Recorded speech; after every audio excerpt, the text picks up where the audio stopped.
এলএম coaching সেন্টারের ৩৯তম class ২/৬/২৬ সনের মঙ্গলবার সকাল 10টা, বোস্টন টাউন অনুযায়ী 12টা।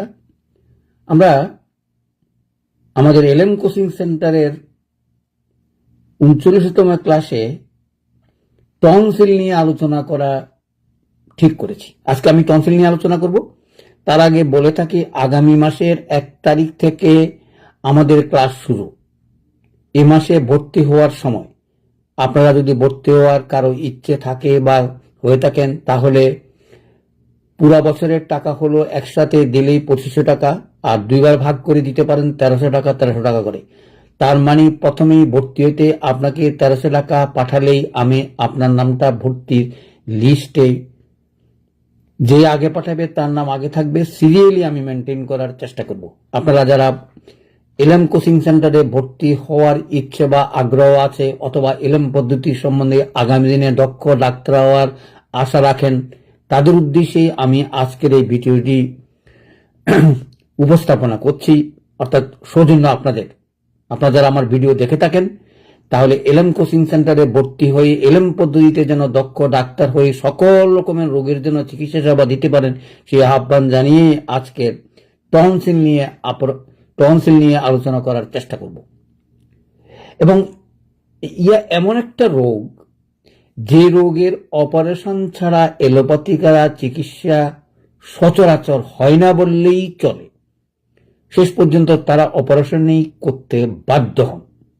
কিন্তু আমরা যারা হোমিওপ্যাথিক করি, আমরা যারা পান্থশাস্ত্র পদ্ধতি করি, এবং শুনলে অবাক হবেন, আজ পর্যন্ত আমি কোনো টনসিলের রোগী ব্যর্থ হইনি। যত রকমের জটিলতাই থাকুক, এই সিস্টেমে সমাধান দেওয়ার চেষ্টা করব, এবং ধৈর্য সহকারে শেষ পর্যন্ত শোনার চেষ্টা করবেন।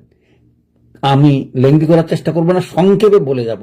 অনেক সময় হয়তো আপনাদের জ্ঞান তৃপ্তি নাও হতে পারে, তবে কথাগুলো মনে রাখলেই একটা জিনিস বুঝতে পারবেন, আমাদের পঞ্চাশত পদ্ধতি সকল রকমের অপারেশনযোগ্য চিকিৎসা সম্ভব, এটা দিয়ে প্রমাণ করবেন। এটা যদি চিকিৎসা করতে পারেন অপারেশন ছাড়া, তাহলে সব রোগেরই চিকিৎসা অপারেশন প্রয়োজন কখন হবে সেটাও অন্য সময় আলোচনা করার চেষ্টা করব। আজকে যেহেতু এখানে আমি অপারেশন করার কোনো রোগী আজ পর্যন্ত আমার হাতে চিকিৎসা করতে পারি নাই, এরকম কোনো রোগী আমি পাই নাই, নিশ্চয়ই আপনারাও পাবেন না। সেই সুবাদে আজকের এই আলোচনা। প্রথমে চলে আসি, টনসিল মাত্রই আমরা যারা হোমিওপ্যাথিক বা এলোপ্যাথিক ডাক্তারি করি, অথবা যে কোনো লোকেই বুঝতে পারে, কারণ ছোটবেলা ম্যাক্সিমাম আমাদের শিশুদেরই এই রোগটা আক্রমণ করে থাকে, কষ্ট পায়, এবং সেই কষ্ট পাওয়া থেকে সংশোধন হওয়ার জন্য এলোপ্যাথিকে শেষ পর্যন্ত অপারেশন ছাড়া তাদের আর কোনো গত্যন্তর থাকে না। কিন্তু আমাদের কাছে হোমিওপ্যাথিক চিকিৎসার মতে যারা মায়োপ্যাথিক চিকিৎসা করবেন, সেখানে তারা অপারেশন ছাড়া এটা চিকিৎসা করার জন্য গ্যারান্টি দিতে পারেন। গ্যারান্টি শব্দের অর্থ এই কথা যে আপনার এই রোগটা হবে না। কি নিশ্চয়তা আপনার বলুন তো? আমি জানি আমার গলার টনসিলটা অপারেশন করতে গেলে কোনো রকমের রিস্ক থাকলে তার মৃত্যু পর্যন্ত হতে পারে, সেটা ঘটনা আমি টানছি না, কিন্তু দুঃখের সঙ্গে বলতেছি, কোনো রকমের যখনই কোনো টিউমার আমরা দেখি, চিকিৎসা যদি না করতে পারি, তখনই অপারেশনের কথা বলা হয়। আর আমাদের শাস্ত্রে বা আমাদের এলএম পদ্ধতি হোমিওপ্যাথিকে যারা করেন, তাদের হাতে সৌভাগ্য যে ব্যর্থ হওয়ার কোনো কারণ নাই, খালি বয়সটা এবং জটিলতাটা প্রশ্ন। তাহলে কখন জটিলতা হয়, কখন হয় না, সেটা একটু আভাস দিয়ে আমরা চলে যাচ্ছি। আমি তাড়াতাড়ি বলার চেষ্টা করব। চলে যাচ্ছি। কখন জটিলতা হয়? জটিলতা হয় যখনই কারো বডিতে মায়োমেটিক গুলো মিলে, তখন ট্রাবল সৃষ্টি হয়। রোগ শুরু করার সঙ্গে সঙ্গে যদি সিস্টেমেটিক্যালি চিকিৎসা না হয়, তাহলে রোগ জটিল থেকে জটিলতা হয়, এবং শেষ পর্যন্ত সেটা অপারেশন করা ছাড়া আর কোনো উপায় থাকে না। তো বলে স্যার তাহলে কেন বললাম? দেখুন, এই রোগ প্রথমেই আপনাকে গলা ব্যথা হবে, জ্বর হবে, ঠান্ডা লাগবে, বারবার হবে, এত কিছু ওয়ার্নিং দেওয়ার পরও যদি আপনি কোনো হোমিওপ্যাথিক ডাক্তারের চিকিৎসা না নেন এলএম পদ্ধতিতে, তাহলে ধরেই রাখেন আপনি এলোপ্যাথিক চিকিৎসা নেবেন, এবং সেটা শেষ পর্যন্ত অপারেশনে যাওয়া ছাড়া আর উপায় থাকে না। আমি সুন্দর করে আজকে ক্লারিফিকেশন করে বলে যাব কোন রোগী আপনাও বুঝবেন অপারেশন দিকে চলে গেছে বা চলে যাচ্ছে বা অপারেশন প্রয়োজনীয়, কিন্তু যত রকমের প্রয়োজন হোক তার বয়স যদি 10, 12, 16 বছরের নিচে থাকে, আপনি নিশ্চিত থাকেন তাকে অপারেশন ছাড়া ট্রিটমেন্ট করতে পারবেন। তাহলে আপনি বুঝতে পারছেন কোন ধরনের রোগীকে আপনি চ্যালেঞ্জ দিতে পারবেন যে রোগীটা ভালো হবে। বয়সটা খুব মনে রাখার চেষ্টা করবেন, সেটা এই 16 বছরের নিচে বলবো। যে টনসিলের চিকিৎসা যদি করতে না পারেন তাহলে দুর্ভাগ্য, কারণ তার শরীরে এখনো কোনো জটিলতা হয় নাই। টনসিলের কষ্ট করেই আপনি মায়াজমেটিক চিকিৎসাগুলো শুরু করার চেষ্টা করবেন। সেই সুবাদে আজকের আলোচনা, অর্থাৎ আমরা যেন অপারেশন ছাড়া চিকিৎসা করতে পারি, যে কোনো টনসিল রোগের চিকিৎসা আমরা করব। তাহলে চলে আসি, টনসিল মানেই তো বুঝেন, কারো এক পাশে টনসিল, কারো দুই পাশে টনসিল। অর্থাৎ টনসিলটা গলায় জিহ্বার দুই পাশে হয়ে থাকে। আমি একটু ব্যাখ্যা না করলে হয়তো আপনারা ওষুধগুলো সিলেকশন করতে পারবেন না, সেই সুবাদে ব্যাখ্যা করারও চেষ্টা করব। প্রথমেই দেখেন, কোনো জীবাণুঘটিত আক্রমণ হতে পারে, ভাইরাস জনিত, ব্যাকটেরিয়া জনিত হতে পারে, অথবা রোগ প্রতিরোধের ফাংশনটা হচ্ছে এই টনসিল। কি প্রয়োজনীয়, এটা আমাদের আমাদের গলার কি বলবো সাবিকাটি, অর্থাৎ ভিতরে কোনো রোগ শোক বা জীবাণুর জন্য কোনো প্রকারে ঢুকতে না পারে সেই জন্য প্রতিরোধ করে, এবং প্রতিরোধ করেই সে বিফল হলেই সে এরকম অর্থাৎ ফুলে যায়, এবং ফুলে যাওয়ার পর ব্যথা হয়, ব্যথার পর জ্বর হয়, জ্বরের পর হয়তো নানা ট্রাভেলসে পড়ে, তখন আর সহজে ভালো হয় না।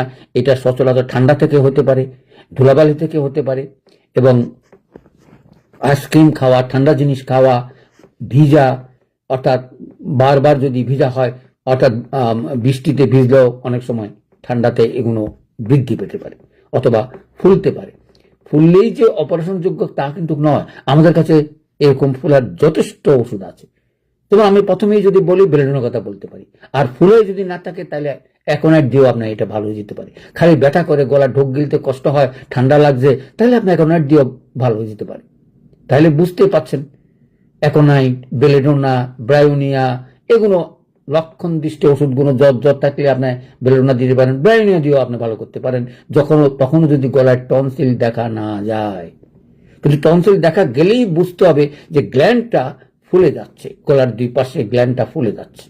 তাহলে জটিলতা কখন হয়? যদি চিকিৎসা করলেন না, ঠান্ডা লাগলো, এলোপ্যাথিক খেলেন, কদিন ভালো থাকলেন, আবার হলো।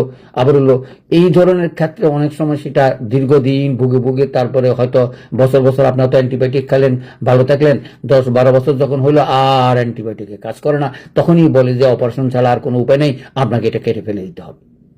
কিন্তু আপনাদের হাতেই এই বয়সে আসলেই আপনি বুঝতে পারবেন সে কি পরিমাণ ওষুধ খেলো কি খেলো না, সেটার উপরে ভিত্তি করে আপনি ওই যে আমি যে বলি যে অনিয়মের ওষুধ, সেগুলো প্রয়োগ করে দিলে অনেক সময় হয়তো রোগ ভালো হয়ে যাবে। আমি সেখানে আর ওই ব্যাখ্যাতে যাচ্ছি না। আপনারা আমাদের সিস্টেম মতো কেস হিস্ট্রি নিয়ে ওষুধ দেওয়ার চেষ্টা করবেন, কারণ আমরা টনসিলও বুঝি না, অন্য কিছু বুঝি না। কিন্তু টনসিল যখনই বলবেন তখনই এলোপ্যাথিকের ভাষা চলে আসে। গলার দুই পাশে ফুললেই সেটা রোগটার নাম হচ্ছে টনসিল, এবং টনসিলের কাজটা বললাম, কারণটা বললাম, ব্যাখ্যাটা করলাম। এখন চিকিৎসাতে চলে আসি, কারণ সেটা জ্বর হইতে পারে, অন্য কিছু হতে পারে। গলায় ফুললে দীর্ঘদিন ফুলতে পারে, দীর্ঘদিন কষ্ট এমনও হয় যে কারো গলায় আপনি ফাঁক করে দেখবেন এই কিছু গিলারে জায়গা নেই। কি সুন্দর! এবং এগুলো দেখতে দেখতে এমন হয়েছে এখন আমার কাছে অদ্ভুত লাগে। কারো দেখবেন একদিকে ফুললো, কারো দেখবেন দুই দিকে ফুললো, কারো দেখবেন পুঁচ টুস হয়ে একাকার পেকে টেকে একেবারে সিদ্ধি যান এবং একদম হয়ে গেল। আমাদের ওষুধগুলো কি সুন্দরভাবে বলা আছে। আপনারা যদি ওষুধগুলো মনে রাখেন এবং ওষুধগুলো প্র্যাকটিস অফ মেডিসিন বা লক্ষণের উপরে ভিত্তিতে যদি পড়ে মনে রাখেন, তাইলে আটকেবার কোনো কারণ নাই। অর্থাৎ অপারেশন চালায় এই সহজ চিকিৎসাতে আপনারা সকল বালক বালিকা নিজের ঘরের ভিতরেও আপনারা চিকিৎসা করতে পারবেন। নিজের ছেলে মেয়ে বলেন, নিজের আত্মীয় স্বজন বলেন, এগুলোর চিকিৎসা প্রথম থেকে শুরু করেন যে না আপনি আসেন, অপারেশন ছাড়া ভালো হবে এবং বাকি জীবনেও সে কষ্ট পাবেন। কি সুন্দর! অর্থাৎ আপনার বৃদ্ধ বয়সের বা যুবক বয়সের রোগের প্রথম সিমটম হচ্ছে এটি আমাদেরকে বলে দেবে যে আপনি কতদিন ভালো থাকবেন কি থাকবেন না। কারণ এটা বডিগার্ড, এটা এমন এক জায়গায় আছে যে জায়গায় অন্য কিছু ঢুকার সময় তার পারমিশন নিতে হয়। সে প্রথমে আক্রমণ করে, সেটাকে প্রতিরোধ করে, অথবা না পারলে তখনই তার পরিণাম ফল যেটা হয় বা অন্য রোগে আক্রমণ করে। সেই সুবাদে একটা হয়তো রেফারেন্স দিয়ে বলছি, যখনই আমাদের আমাদের দেশে আমাদের দেশে করোনার সময় আপনারা চিন্তা করেন, করোনার এই বডি গার্ডটা যদি ঠিক মতন থাকতো তাহলে আর করোনা কারো ক্ষতি করার চিন্তাই করতে পারত। এটা যত দুর্বল হবে করোনা তত ভিতরের দিকে যাবে, যত ভিতরের দিকে যাবে ততই যদি দুর্বলতার চিহ্ন পায় অথবা সেই অঙ্গের যদি ক্ষমতা না থাকে তাকে প্রতিরোধ করার, তাইলে একের পর এক সে দিব্যি জয় করে সে একেবারে শেষ পর্যন্ত হার্টে গিয়ে মৃত্যুবরণের কারণ ঘটে। নাহলে কোনো সময় কারণ মৃত্যু হওয়ার কোনো কারণ নাই, কারণ আমাদের শরীরের এমন অটো সিস্টেম করা আছে যে কারো ভাইরাস যেতে গেলেই সে গার্জিয়ান অথবা আমরা গার্ড বলি, গার্ড করা আছে, লাঞ্চে গিয়েও কোনো কিছু করতে পারে না যদি সেই লাঞ্চটা আপনার ঠিক থাকে, অথবা ফাংশনাল কোন ডিসঅর্ডার যদি না থাকে, অথবা যদি আপনার সিগারেট টিকিট বা অন্য কোনো কিছু না খান, তাহলে সে সেখানে গিয়েও কিছু করতে পারে না।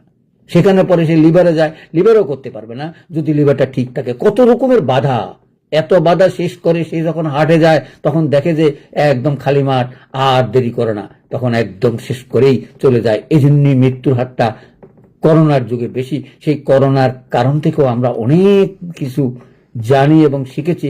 আগামী দিনেও এই করোনার কুফলটা আমাদেরকে অনেক দিন বহিতে হবে। তাই চলে আসি তাহলে বুঝতে পারছেন যে গ্ল্যান্ডটা ফুলেই এই অবস্থার কারণ ঘটে। অনেক সময় কানে ব্যথা করতে পারে, অনেক সময় গলাতেও ব্যথা করতে পারে এবং গলার বাইরেও গ্ল্যান্ডগুলো ফুলে যেতে পারে। তাহলে চলে আসি, তাহলে ওষুধগুলো কি কি বললাম, আমি এক একটা ওষুধের নাম বলবো, মনে রাখার চেষ্টা করবেন। প্রথমে বললাম বেলেডোনা, অর্থাৎ হঠাৎ করে জ্বর হলো, গলা টনসিল বাড়লো, আপনি খুলি দেখলেন যে একটা লাল টকটকে হয়ে আছে, এখনো কোনো রকমের ইনফেকশন হয় নাই অথবা কোনো রকমের ডিজিজে আক্রমণ করে নাই, আপনার বেলেডোনা M1 M2 দিলেন 3 ঘন্টা বা 4 ঘন্টা পর পর, আপনার 2 মাত্রাই শেষ, অর্থাৎ 2টা পাওয়ার দিলেই শেষ। কেন এই কথাটা বললাম এই কারণে, এটা অ্যাকুয়েট ডিজিজ, এখনো সে কোনো রূপ নেই, চিকিৎসা করতে সহজ। কিন্তু যদি 4-5 বার এরকম বেলেডোনা দিয়ে চিকিৎসা করছেন, চিকিৎসা হচ্ছে না, তখনই আপনাকে এই জন্যই বলি লাইফ হিস্ট্রি ছাড়া তার চিকিৎসা করা দূরহ। আপনার বেলেডোনার পরের ওষুধও আছে, যদি প্রথমেই বুঝতে পারেন তার উদ্দেশ্য খারাপ অথবা বারবারই দিচ্ছেন, বেলেডোনা ভালো হওয়ার পরে হয়, তাহলে আর দ্বিতীয়বার তৃতীয়বার আপনার কেসটি কিন্তু সুন্দর করে নেবেন, তখন ওষুধগুলো দেখবেন আপনার কাছে চলে আসবে। সেজন্যই আমাদের কেস হিস্ট্রিটা সবচেয়ে বড়। তো বুঝলাম যে আপনি বললেন লাল হইলে আমি বেলেডোনা দেব এবং বেলেডোনা দিলে ভালো হয়ে যাবে, এখন আর দিলেও ভালো হবে এবং ব্রাইনে দিলেও ভালো হবে। দ্বিতীয় স্টেজটা কি? হ্যাঁ, একেবারে পুঁজ হয়ে গেছে, সাদা হয়ে গেছে, কিন্তু ব্যথা নাই, তাহলে মার্কস কি সুন্দর, ঢোক গিলতে ব্যথা করে না কিন্তু পুঁজ আছে এবং দেখতেছেন সাদা হয়ে গেছে। কিন্তু যদি ব্যথা থাকে, ঢোক গিলতে কষ্ট হয়, যেটা সেন্সিটিভ ব্যথা, সেটা হিপারসাল, তাহলে কি সুন্দর ভাগ করা। তো বললো স্যার বুঝলাম, যদি ব্যথা বেদনা বা না পাকে না পুঁজ হয় তাহলে কি দেব? যদি 2টা দেখেন তাইলে আমরা হাইড্রোলক্কার কথা চিন্তা করতে পারি, যে 2টাই আছে, 2 দিকে আছে একেবারে পুরো, আমরা হাইড্রোলক্কা দিয়ে শুরু করতে পারি। এগুলো কিন্তু আমি ওষুধের ভাগ বলছি না, এখন খালি নাম বলে যাচ্ছি। আর যদি 2 দিকে থাকে তো আপনাকে বললাম বেলেডোনা দিয়ে শুরু করতে পারেন, হাইড্রোলক্কা দিয়ে শুরু করতে পারেন, যে দুটোটা গোটা হয়ে আছে কিন্তু কোনো ব্যথা বেদনা নাই, কিচ্ছু নেই। অনেকেরই দেখবেন যে সে আর বাড়তি নাই, অর্থাৎ টিউবারকুলোসিস বডি, সে বেটে হয়ে আছে, কোনো রকমের বুদ্ধিশুদ্ধিও কম, অমুক, তারও যদি হয়, অর্থাৎ 2 পাশে 2টা আছে, তাহলে আপনি চিন্তা করতে পারেন ভ্যারাইটা কার্ভ। কত সহজ এই ভ্যারাইটা কার্ভ, যদি আপনি বুঝেন তার বেটে সেটে, তার বুদ্ধিশুদ্ধি কম এবং সেই লক্ষণগুলো যদি আপনি সেই বডিতে পান, আমাদের টোটালিটি অফ সিমটম অথবা কেস টেকিং নিয়ে, তাহলে তো এই ভ্যারাইটা কার্ভ দিয়ে আপনি ভালো করতে পারবেন। তারপরে কি? তারপরে চলে আসে যে না, এবার তো একেবারে পচি গলি যাচ্ছে এবং ভালোই হচ্ছে না, তখন অনেক সময় কম ব্যবহার কথা বলবো, সেটা হচ্ছে ল্যাকোসিস। বাম দিকে যদি এরকম ট্রাবলস হয়ে থাকে, দেখুন আরো 2টা ওষুধ সুন্দর আছে। বাম দিকে হলে মার্ক ভিন আয়োড, ডাইন দিল হলে মার্ক প্রোটো আয়োড। তো বলে লক্ষণ তো একই কথা বললাম, মার্কসলের যে লক্ষণগুলো আছে, সে মার্কসলের এই 2টা ওষুধ আরো দ্বারা আছে। একটা হলো মার্ক প্রোটো আয়োড, একটা হলো মার্ক ভিন আয়োড। মনে রাখার কৌশলটা কি? ভিন মানে বাম, আপনি যদি মনে রাখেন মার্ক ভিন আয়োড, তাইলে আপনার ভিন বাম দিকে যদি টনসিলটা তার ট্রাভেলস করে এবং ফুলে থাকে এবং যদি কোনো রকমের চিকিৎসার জটিলতা হয় এবং যদি পাকেও, তাইলেও আপনি মার্ক ভিন আয়োড দিয়া ভালো করতে পারবেন। আর ডান দিকে হলে মার্কপাটওয়াইড, উভয়টা হলে ফ্যাটিলক্কা, আর উভয়টা যদি ক্ষতরত হয় তাহলে আপনি চিন্তা করতে পারেন মার্কসল, অথবা ব্যথা যদি বেশি হয়ে থাকে তাহলে হিপারসাল। এই ওষুধগুলো মনে রাখলে আপনি চিকিৎসা সহজ করে হয়ে যেতে পারে। এবার চলে আসি, আর দুটো ওষুধ কথার নাম বলেই আমি আলোচনাটা শেষ করার চেষ্টা করব। এই যে আমরা ভাগগুলো শিখলাম, অর্থাৎ আমাদের মায়াজমেটিক ভাগ, সরিক, সাইকোটিক, সিপিলিটিক অথবা টিউবারকুলোসিস। যদি টিউবারকুলোসিস বডি হয়ে থাকে, অর্থাৎ আপনি আমার যদি ভিডিওগুলো শুনে থাকেন, সেখানে কেস টেকিং নিয়ে সুন্দর করে বলা আছে। আপনি যদি বোঝেন যে এই বাচ্চা ছেলেটার বংশগতিতে টিবি আছে, বংশগতিতে সিপিলিটিক মায়াজম আছে, অথবা বংশগতির ধারা মোতাবেক আপনি ঠিক করেছেন তার শরীরে 30% বা 40% সিপিলিটিক অথবা সাইকোটিক মায়াজম আছে, তাহলে মায়াজমের উপরে ভিত্তি করে ওষুধগুলো দেওয়ার চেষ্টা করবেন। সেখানে সুন্দর ভাগ আছে। আপনি যদি সেই ভাগের কথা বলেন, আরো চমৎকার, আরো তাড়াতাড়ি ভালো হয়। কারণ আমরা এলোপ্যাথিক শিখতে গিয়ে এলোপ্যাথির মতন রোগ দৃষ্টে, নাম দৃষ্টে সেগুলো মুখস্থ করার চেষ্টা করি, এবং ওষুধগুলো পরে গতি গিয়ে আমাদের চিকিৎসা বিভ্রাট হয় এবং আমরা চিকিৎসা করতে পারি না। আর একটা দোষ, সেটা হচ্ছে শততম পদ্ধতি, যেটা চিকিৎসার বিভ্রাট বলে আমি মনে করি। কারণ এখনো হাই পাওয়ারের রোগী, গতকালও একটা রোগী আমার কাছে টেলিফোন করে যে কথাটা বলল, আমি দুঃখের সঙ্গে বলবো, আপনারা যারা এলোপ্যাথিক হোমিওপ্যাথিকের সঙ্গে যোগ আছেন, কখনো হাই পাওয়ার দেওয়ার চেষ্টা করবেন না।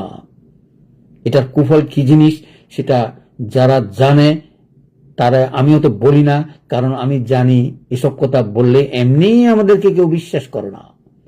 কারণ তাকে জিজ্ঞেস করছিলাম, কেন আপনি এই ওষুধগুলো খেয়েছেন? তখন সে বললো, ডাক্তারের পরামর্শ মতে।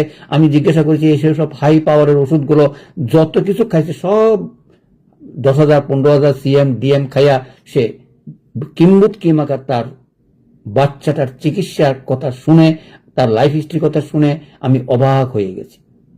এগুলো ওষুধ রোগের একটা উজ্জ্বল দৃষ্টান্ত। কার? আমাদের হোমিওপ্যাথিকের কুফল। আপনি বলুন তো, একটা বাচ্চা যদি এরকম হাই পাওয়ারের ওষুধ খেয়ে একটা কিম্বুত কিমাকার লক্ষণের উপরে ভিত্তি করে চলে যায়, এবং তার চরিত্র থেকে শুরু করে কোনো দিকেই ভালো নাই, এবং কোনো দিকে ভালো হওয়ার লক্ষণও আমি নাই, কারণ এটা ওষুধ রোগ। এটা তো প্রথমেই তাকে ওষুধের কুফলগুলো কাটতেই তো সময় চলে যাবে। সেরকম কথা বলছি, আপনারাও এমন কিছু করবেন না যেটা টনসিলের জন্য গভীর ক্রিয়াশীল ওষুধগুলোকে হাই পাওয়ার দিয়ে তার বডিটা নষ্ট করার চেষ্টা করবেন না। না পারলে ছেড়ে দেন, এলোপ্যাথিক চিকিৎসা হবে, অপারেশন হওয়াই ভালো, এবং এলোপ্যাথিকের চিকিৎসায় ভালো। যারা 50 পদ্ধতি হেট করে করতে চায় না, বা দিতে চায় না, বা সেবা নিতে চান না, তাদের উদ্দেশ্যে বলছি, কখনো হাই পাওয়ারের শততম পদ্ধতির ওষুধ দিয়ে নিজের ছেলে মেয়েকে বা মানুষের জীবনকে নষ্ট করার চেষ্টা করবেন না। বেরিয়ে আসেন, নবযুগ, নবতম সিস্টেম। ক্ষতি হওয়ার কোনো কারণ নাই। 1, 2তেই আপনার কাজ।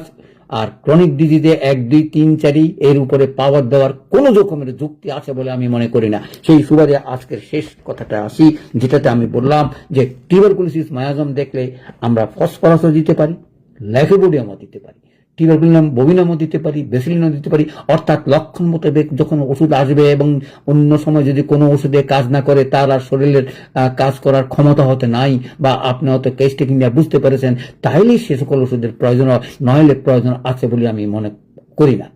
চলে আসি, সংক্ষেপে দুইটা কথা বলি। একটা কথা হচ্ছে ল্যাকোসিসটা ব্যবহার করার আগে বারবার চেষ্টা করবেন। 50 পদ্ধতিতেও সেটা ব্যবহার করতে হুঁশিয়ার, যদি লক্ষণ মোতাবেক কিছু না হয়, কারণ এইসব ওষুধের কুফলকল কাটার মতন কোনো ওষুধ আমার জানা নাই, বিশেষ করে সাপের বিষের। সেই জন্য ওষুধ প্রয়োগে আপনার অত্যন্ত সচেতনতার সঙ্গে প্রয়োগ করার চেষ্টা করবেন। আর মায়াজমেটিকের ওষুধগুলো তো বললাম, যেমন এখনো যদি আমি সব ওষুধগুলো বলি, বেলোডোনা, মার্কসল, হিপারসাল, বেরাটাকার্ব, ফাইটুলক্কা, ল্যাকোসিস, লাইকোপোডিয়াম, তারপরে ম্যাডোলিনাম, থুজা, এগুলো আসতে পারে। ওই যে বললাম সিপিলিটিক অথবা সাইকোটিকের উপরে যদি কোনো ক্রিয়াকলাপ থাকে, তাহলে আজকে আমি নিশ্চিত আপনারা, আমার যারা হোমিওপ্যাথিক ডাক্তারি করে এলএম পদ্ধতি সিস্টেমে আমার সঙ্গে যুক্ত হয়ে আছেন, আজকে থেকে কোনো রোগীর যদি আপনি চিকিৎসা করতে না পারেন, আটকে যান, অথবা 1 মাস 2 মাস চিকিৎসা করার পরে সুরাহা করতে পারছেন না, নিশ্চয়ই আমার পরামর্শ, বিনা পয়সার পরামর্শ দেওয়ার চেষ্টা করব। আপনারা রোগীকে অযথা ঘুরাবেন না। যা কিছু ঘটবে 1 মাস 2 মাসের ভিতরে আপনি সাকসেসফুল হবেন। অথবা বুঝতে পারবেন আপনার ওষুধের কোন জিনিসের ওষুধের আপনি ঊর্ধ্বগতিতে যাবেন। যেমন আমি এখানে বলে থাকলাম লাইকোপোডিয়াম যদি শুরু করেন তাহলে দেখা যাবে লাইকোপোডিয়াম সেই রুগীকে যদি ঠিক করেন অন্তত 10-12 পর্যন্ত না গেলে বা 20 পর্যন্ত না গেলে আপনার চিকিৎসা হয়তো হবে না। সেটা আপনাকে বুঝতে হবে। এই বোঝার জন্য এই কথাটা বললাম যে তরুণ রোগের চিকিৎসা হয়ে যাবে, কিন্তু মায়াজমেটিক চিকিৎসা যখন করতে যাবেন তখন দীর্ঘদিন তাকে এটা খাওয়াতে হবে যেন পরবর্তীতে কোনো রকমের ডিফেন্স যেন না হয়। কিরকম? এই যে বললাম লাইকোসিস অথবা ফাইটোলাক্কা, লাইকোপোডিয়াম, এগুলো যদি ঠিক মতন পাওয়ার দিয়ে ব্যবহার করতে পারেন তাহলে তার প্রতিরোধ ক্ষমতা শরীরে বাড়বে এবং আগামী দিনে কোনো রোগ শোক হওয়ার আগে তার শরীরে না হওয়ার জন্য যথেষ্ট বাধা পাবে এবং হবে না বলে আমার বিশ্বাস। যদি আপনার সিস্টেমেটিক্যালি তার চিকিৎসাটা শেষ করতে পারেন, আপনার টনসিলের চিকিৎসা করেই বলতে পারবেন না আগামীতে তার অসুখ হবে না। আপনার টনসিলের পরেই চিকিৎসা আসে, হয় সিফিলিটিক মায়াজম, নইলে সাইকোটিক, নইলে শরিক মায়াজম। মনে রাখবেন, না পারলে শরিক মায়াজম থেকে শুরু করেন। শরিক মায়াজমে দেখবেন আপনি ওষুধ দিলেই সেই রোগগুলো বলে দেবে, সে তার এখনো সাইকোটিক বা সিফিলিটিক ওষুধগুলো প্রয়োজন। যে ওষুধটা আপনার ওষুধে কাজ করেছে সেই ওষুধটা খালি পাওয়ার পর পাওয়ার বাড়ান যতক্ষণ পর্যন্ত তার সে পূর্ণাঙ্গ চিকিৎসা না হয়। এখন পূর্ণাঙ্গ চিকিৎসা হলে কিভাবে বুঝবেন সেটাও আমি বলে দিচ্ছি। আপনি যদি আধা চিকিৎসা করেন, খালি এটা চলে গেছে, আপনি চিকিৎসা করলেন না, হয়তো ওজন বাড়বে না, মানুষ গ্যাস্ট্রিক ভালো হবে না, মাথা, সকল রোগের ভালো একই সিস্টেমে। যখনই আপনি টনসিল ভালো করবেন তখন তার দেখবেন স্বাস্থ্য থেকে আরম্ভ করে মন, মানসিকতা এবং তার চরিত্র সব কিছু ঠিক হয়ে যাবে। আপনি যদি মায়াজমেটিক ট্রিটমেন্টটা করেন তাহলে বাকি জীবনে সে কষ্ট পাবে না। অর্থাৎ কোনো অঙ্গহানি হওয়ার আগে আপনাকে কথা বলতে হবে। শরীরটা ভালো কখন থাকে? যখন মন মানসিকতা ভালো থাকে, যখন দেহটা ভালো থাকে, যখন ওজনটা ঠিক থাকে। বলো ওজনটা ঠিক থাকার কি, দেখবেন বয়স অনুসারে ওজনের একটা মাপকাঠি আছে, সেই মাপকাঠি যেন তার থাকে, তাইলেই দেখবেন বাকি জীবনে তার রোগ শোক হতে কষ্ট হবে। কি সুন্দর ট্রিটমেন্ট! তাহলে চলে আসে আজকের এই টনসিল চিকিৎসা, অর্থাৎ যত রকমের জটিলতা হোক অপারেশন যোগ্য হলেও আপনার খালি বলবেন 1 মাস আমাকে চিকিৎসা করার সুযোগ দেন, আপনার বাচ্চার অপারেশন লাগবে না। অনেক সময় হয় কি জানেন, এই রোগীরা এসে কতটুকু চিকিৎসা করে চলে যায়, তাতে আপনার দুঃখ হওয়ার কিচ্ছু নাই, আবারও হতে পারে এবং বাকি জীবনে যে তার হবে না সেরকম না। কিন্তু আপনারা যখন চিকিৎসা সেবা করবেন কেস টেকিং নিয়ে, তাহলে মনে রাখবেন আপনি চিকিৎসা করলে রোগীরাও আপনার কাছ থেকে চিকিৎসা নেবে। কি চ্যালেঞ্জ! রোগ হবে না, খালি রোগের কথা কেন বলবেন? আপনার টিবি হবে না, ক্যান্সার হবে না, তবে চিকিৎসাটা শেষ করবেন। শেষ করার জন্য সময়টা চেয়ে নেবেন। আর আপনি কখনো রিলিফ দিয়েই আপনি মায়াজমেটিক ট্রিটমেন্টটা শুরু করে দেবেন। রোগী যদি নাও বুঝে, বলে ওষুধগুলো খেয়ে আপনি আসেন, অসুবিধা হলে আমার সঙ্গে দেখা করবেন, অসুবিধা না হলে আর কি করবেন, আপনার কাছে আমি তো টনসিল ভালো হয়ে গেছি, আমার তো কোনো রোগ শোক নাই, আপনার কাছে আসবেও না, মনে করবে ডাক্তারকে আমি দেব না। সেখান থেকে যদি তার সেন্স থাকে, বুদ্ধি থাকে, অথবা আপনার সঙ্গে কথা বলে বুঝতে পারে তার এই খালি টনসিল ভালো না, আগামী দিনে সকল রকমের প্রতিরোধের ক্ষমতা তার শরীরে বাড়বে, তাহলে আপনার কাছে দীর্ঘদিন চিকিৎসা করবে এবং সেই সেবাটা পাবে। এই আহ্বান জানিয়ে, অর্থাৎ 50তম যুগেই আপনারা সকল রকমের ক্রনিক ডিজিজগুলোর চিকিৎসা করবেন আশা রেখেই আজকের এই অপারেশনযোগ্য চিকিৎসার আলোচনা শেষ করছি। সকলকে ধন্যবাদ।